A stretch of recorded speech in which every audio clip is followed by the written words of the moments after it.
Bagong kasal pa lang sina Jack at Donna, masayang masaya sila sa pagbuo ng magagandang pangarap. Ngayon ay unti-unti nang natutupad ang mga yon. Mga 2 linggo na lang. Pwede na nating lipatan yan, mahal. Siyang napatingin ng mag-asawa sa ipinapagawa nilang bahay. 2-story iyon at may 4 na malalaking kwarto. Salamat, mahal. Matatapos na rin ang ating pangungupahan. At syempre, thank you, Lord. Binigyan niyo po ako ng mister na tulad nitong nasa tabi ko. Gwapo na. Ubod pa ng sipag. Masipag ka rin namang magtrabaho, mahal.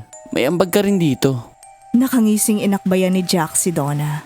Kahit 10 ang gawin nating anak, luwag pa rin tayo sa bahay na yan. Pabirong inirapan ni Donna si Jack. Pambihira ka naman, mahal. Sisirain mo ang aking kaseksihan na matagal kong inalagaan. Joke lang, mahal. Mga 7 lang ang gagawin nating anak. Naku, marami pa rin yan, mahal. Joke Pilyo ka lang naman, talaga. mahal. Kinurot ni Donna sa tagiliran si Jack. Aray, ang tulis ng kuko mo, mahal. Unang gabi naman ng mag-asawa sa ipinagawang bahay. Magsa-shower lang ako, mahal. Makahulugang tumingin si Donna kay Jack. Magpabangaw kang mabuti, mahal. Sira!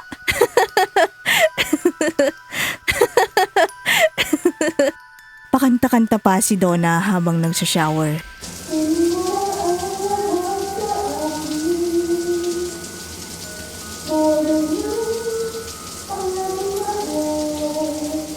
Nang mapansin niyang nag-iiba ang kulay ng lumalabas na tubig sa dutsa, pumupula, papula ng papula, hanggang sa maging dugo na.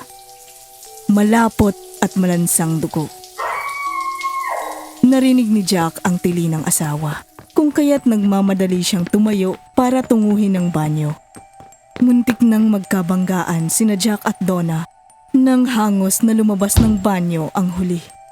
Takot na yumakap si Donna ng mahigpit kay Jack. Halos magtago na ang babae sa loob ng katawan ng lalaki dahil sa matinding takot. Dugo, mahal! Dugo ang lumalabas sa dutsa! Pilit na pinayapa ni Jack ang asawa. Mahal, huminahon ka. Ano bang sinasabi mo? Sinamahan ni Jack sa banyo si Donna. Ano bang dugo ang lumalabas sa dutsa, mahal? Ayan, tingnan mo. Tubig. Nag-aatubiling tumingin doon si Donna. Pero kanina'y dugo ang lumalabas dyan, mahal. Promise, kitang-kita ko. Napailing si Jack. Mahal, namalikmata ka lang dahil sa pagod sa maghapong pag-aayos ng mga kagamitan natin. Naguguluhan, pero pilit na kinalma ni Donna ang sarili. Siguro nga. Hilaw ang pagsang-ayon ni Donna. Sa mga mata niya'y kitang-kita pa rin ng malaking takot. Pilit na pinatay ni Jack ang takot sa isipan ni Donna. Buong pagmamahal na niyakap, idinikit niya ang mukha sa mukha ng asawa at pilyo ang pagkakangiting nagsalita. Halika na sa kwarto natin, mahal. Punuin natin ng pag-ibig ang unang gabi natin dito sa dream house natin. Sa wakas ay napangiti ni Jack ang asawa. Ang corny mo talaga, mahal. Hinalikan ni Jack si Donna at pagkatapos ay binuhat para ipasok sa kanilang silid. Noong nasa loob na sila ng kwarto ay muling binuksan ni Donna ang tungkol sa naranasan niya sa loob ng banyo. Kung malikmata lang yun, bakit naamoy ko ang lansa ng dugo, mahal? Napabuntong hininga si Jack. Ayan ka na naman, mahal. Ganon talaga yun minsan. Wala yun. Halika nga. Papawiin ko na ng tuluyan ng takot sa puso mo. Nagtalik sila. Darang na darang si Donna sa init ng pagmamahal ni Jack. Pero maya-maya'y napatili ng malakas si Donna. Sabay tulak kay Jack. Takang-taka si Jack. Takot na naman si Donna.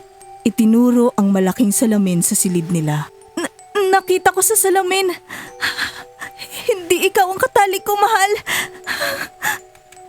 Hindi ikaw. Otomatikong napalingon si Jack sa salamin. Ano bang nangyayari sa'yo, mahal? Look, ako ang kasama mo. Nanginginig sa takot na dahan-dahang tumingin sa salamin si Donna. At si Jack nga ang nakita niyang kasama niya. Pero kanina, kitang-kita ko na hindi ikaw ang kasama ko, Tama mahal. na, mahal. Imahinasyon mo lang yon. Pagod ka lang talaga. Ang mabuti pa, matulog na lang tayo. Niyakap ni Jack si Donna habang nakahiga sila. At nang makita ni Jack na tulog na si Donna, ay saka lamang siya natulog. Kinabukasan, maagang pumasok sa opisina si Jack. Ipinagpatuloy naman ni Donna ang pag-aayos sa bagong bahay nila. Matapos mananghalian ni Donna, ay nanood siya ng paboritong programa sa telebisyon. Inilapat ng husto ang likod sa sandalan ng sofa. Napagod na naman siya ng husto. Maya-maya'y napamulagat si Donna. Nag-iba ang palabas sa telebisyon. Naging panahon ng World War II. Ang eksena ay naglalakad ang isang sundalong Hapon, papalapit sa kamera. Napabalikwas sa pagkakasandal sa sofa si Donna. Dahil dire-diretsyong lumabas sa screen ng telebisyon ang sundalong Hapon. At sinunggaban siya. Nanlaban si Donna. Pero malakas ang sundalong Hapon. Pinunit nito ang damit niya. Gusto siya nitong pagsamantalahan. Nawala ng malay si Donna. At nang magkamalay siya, wala na ang sundalong Hapon. Wala ring indikasyon na pinagsamantalahan siya. Buo ang damit niya at wala siyang nararamdamang kakaiba sa katawan. Ikinuwento ni Donna kay Jack ang pangyayari. Panaginip mo lang yun, mahal. Naidlip ka sa panonood mo ng telebisyon. Kumonekta ang pagod mong diwa sa variety show na pinapanood mo. Kaya nanaginip ka ng ganon. Mga comfort women ka mo kasi ang contestants. Mga babaeng pinagsamantalahan ng Hapon noong panahon ng World War II. Pero mahal, tinakpan ni Jack ng hintuturo ang bibig ni Donna. Enough na, mahal. Pangalawang gabi ng mag-asawa sa bagong bahay nila ay nakaranas na naman ng kakaiba si Donna. Tulog na si Jack noon. Samantalang si Donna ay kung bakit ayaw dalawin ng antok. Balisang balisa, maya-maya ay may narinig na ingay si Donna. Parang may nagmamarcha sa labas ng silid. Takot na ginising ni Donna si Jack. Niyog-yog ng niyog-yog sa balikat. Mahal! Gising! Mahal! Naalimpungatan si Jack. Bakit, mahal? May narinig ako sa labas. Parang nagmamarcha. Napakamot sa ulo si Jack.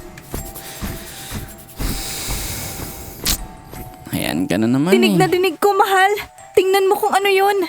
Walang nagawa si Jack, kundi ang sumunod sa utos ni Donna. Tamad na tamad siyang bumangon at pinihit ang siradora ng pinto nila. At gano'n na lang ang gimbal ni Jack sa nakita sa labas ng silid nila. Kalansay ng sundalong Hapon. Naku po, hindi! At bago pa nakahuma si Jack, ay nahampas na siya nito ng rifle sa muka. Bagsak siya sa kama. Sindak na sindak si Donna. Sinaksak si Jack ng kalansay ng bayonetang nasa dulo ng rifle nito. Mabuti na lang at nakailag si Jack at nagawang tadyakan ng kalansay. Tumalsik sa labas ng silid ang kalansay. Kaagad isinarado ni Jack at ikinandado ang pintuan. Yumakap ng mahigpit kay Jack ang umiiyak na si Donna. Kita mo na, mahal, may kababalaghan talagang nangyayari sa bahay na ito. Kahit ang totoo'y nginangat-ngat din ng matinding takot ang kalaban. Pinilit ni Jack na maging matapang sa harap ng asawa. Ako ang bahala sa'yo, mahal. Hindi kita pababayaan. Natutop ni Jack ang noo. Ang akala niya'y halusinasyon lang ni Donna ang mga kakatuwang nararanasan nito. Dahil ang paniwala niya'y sa pelikula at babasahin lang pwedeng mangyari ang mga yon. Pero nangyayari rin pala sa totoong buhay. At ngayon isa siyang buhay na saksi. Nakakakilabot. Hindi na natulog sina Jack at Donna noong gabing iyon. Magdamag silang nakiramdam. Kinabukasan ay nagtanong-tanong ang mag-asawa tungkol sa nabili nilang lote. At may nalaman sila sa isang matandang kapitbahay.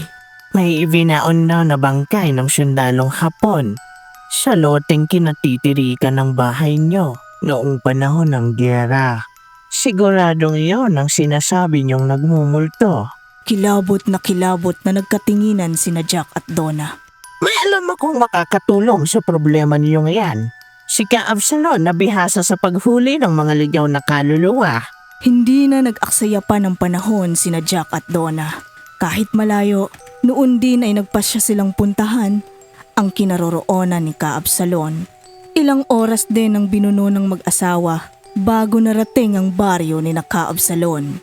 Hindi kayang pasukin ng sasakyang dala nila ang kinatitirikan ng kubo nito, kung kaya't naglakad na lang sila patungo roon. Hiningal sina Jack at Donna sa paglalakad sa baba-taas na daan hanggang sa matanaw na nila ang munting kubo ni Ka Absalon. Sa wakas ay nakaharap ito ng mag-asawa. Matanda na si Ka Absalon, pero matipuno na tila kayang magpatulog ng kalabaw sa isang suntukan lamang. Ang mamasal niyang mga braso ay naglalakihan ng mga ugat na tila ba nanggaling na sa 1,000,000 pakikipagbuno. Ano ang may paglilingkod ko sa inyo? Ikinuwento ng mag-asawa kay Ka Absalon ang tungkol sa kalansay na sundalong Hapon. Mapanganib ang multong yun kung ganon. Mabangis, handang pumatay. Nagsumamo si Donna. Tulungan niyo po kami, Ka Absalon. Parang awan niyo na po. Huwag kayong mag-alala. Tutulungan ko kayo sa abot ng aking makakaya. Ihahanda ko lang ang mga gamit ko. Maraming salamat po, Ka Absalon. Gabi na nang sila ay makarating sa bahay. Pagkakita pa lang ni Ka Absalon sa bahay ng mag-asawa ay namanghana ito. Bakit po ganyan ang reaksyon ninyo, Ka Absalon? Nag-cross muna si Ka Absalon bago tumugon. Baka hindi kayo maniwala. Pero sa paningin ko, napipintahan ng dugo ang bahay niyo. Kailangan talagang masugpo ang mapanganib na multo. Malagim ang binabalak niya sa inyong mag-asawa. Maaaring pinatay siya sa brutal na pamamaraan at walang tumimo sa kanyang puso kundi puro puot at pagiganti. Pagiganti sa kahit sinong kalahi ng pumatay sa kanya. Napakapit ng mahigpit sa braso ni Jack si Donna. Natatakot ako, mahal. Pinalakas ni Jack ang loob ng asawa. Si Ka Absalon ang bahala. Lalabanan niya ang mabangis na multo. Pero sa paglaban ko sa kanya, hindi ako nakakasiguro na magagapi ko siya. Iba ang pakiramdam ko. Sa palagay ko, ito na ang pinakadelikado kong laban. Matapang na nagsalita si Jack. Multo lang siya na walang karapatang maghari sa mundo ng mga buhay. Kung kinakailangan, nasa likod niyo ako, Ka Absalon. Ngumiti si Ka Absalon at tinapik si Jack sa balikat. Salamat, Jack. Tara sa kakaibang digmaan. Biglang nag-alala si Jack kay Donna. Sa loob ka na lang kaya ng sasakyan, mahal. Baka mapahamak ka sa loob. Kung todo iling si Donna. Hindi! Kung puntahan ako rito ng kalansay na sundalong Hapon. May katuwiran si Donna, Jack. Kung sakali, walang magtatanggol sa kanya riyan. At sabay-sabay nang humakbang papalapit ng bahay ang tatlo. Pagkapasok pa lang nila ng pintuan, ay naramdaman na ni Ka Absalon ang lakas ng puwersa ng mabangis na multo. Mariin niyang natutop ang magkabilang tenga. May nakaririnding ugong na si Ka Absalon lang ang nakakarinig. Kasunod niyon ay naglutangan sa hangin ang mga kasangkapan sa bahay. Humagis ang mga ito sa kinaroroonan ng tatlo. Maagap na nagbabala si Ka Absalon.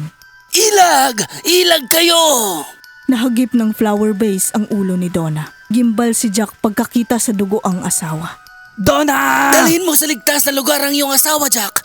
Bilis! Dinala ni Jack si Donna sa silid at ginamot ang sugat sa ulo.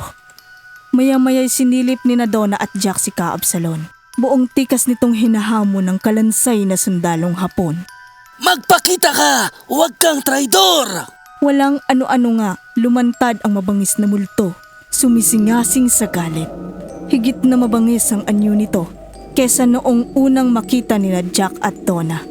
May mahahabang pangil ito Umagos ang dugo mula sa nanlilisik na mga mata.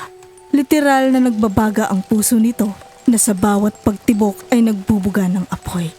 Punong-puno ng puot. Walang takot na hinarap ito ng matipunong albularyo. Hindi na ito ang iyong mundo. Pumunta ka na sa dapat mong paroonan. Ngunit bagkos ay sumugod ang mabangis na multo na nalasa ng saksak ng bayoneta. Walang ginawa si Kaabsalon kundi ang umilag. Nagpambuno sina Kaabsalon at ang mabangis na multo. Matagal hanggang sa manaig ang lakas at kapangyarihan ng matipunong si Kaabsalon. Nasalya sa dingding ang mabangis na multo. Isang itim na bote ang inilabas at binuksan ni Kaabsalon at matapos nitong umusal ng dasal ay hinigop ng itim na bote ang kaluluwang nagpapagalaw sa kalansay. Dali-daling ibinalik ni Kaabsalon ang takip ng bote. Kumpiyansang nagsalita si Kaabsalon. Tapos na ang pag-aasik ng lagim ng mabangis na multo. Habang panahon na siyang makukulong sa boteng ito. Hindi nagkandatuto sa pagpapasalamat ang mag-asawa kay Kaabsalon. Pisil-pisil ni Jack ang palad ni Kaabsalon. Maraming salamat po talaga. Hindi namin malilimutan ang napakalaking tulong na ginawa ninyo sa amin. Sabihin nyo lang po kung paano kami makakaganti. Ngumiti si Kaabsalon. Hindi ako tumatanggap ng anumang kabayaran, Jack. Sapat na sa akin ang makatulong. Kinabukasan, maaliwalas na umaga na ang sumalubong sa mag-asawang Jack at Donna. Iyon ang simula ng masaya at mapayapang pamumuhay nila sa kanilang dream house.